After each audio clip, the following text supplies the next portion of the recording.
கோடை விடுமுறையொட்டி சென்னையிலிருந்து பல்வேறு பகுதிகளுக்கு தமிழ்நாடு அரசு போக்குவரத்து கழகங்கள் மூலம் நாளை முதல் அரசு சிறப்பு பேருந்துகள் அறிவிக்கப்பட்டுள்ளது.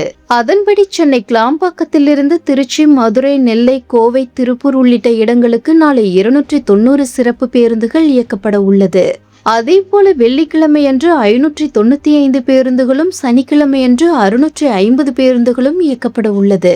கோயம்பேடு மற்றும் மாதவரத்திலிருந்து திருவண்ணாமலை, நாகை, ஓசூர், பெங்களூர் செல்ல நாளை முதல் 23ஆம் தேதி வரை 145 பேருந்துகள் இயக்கப்பட உள்ளது.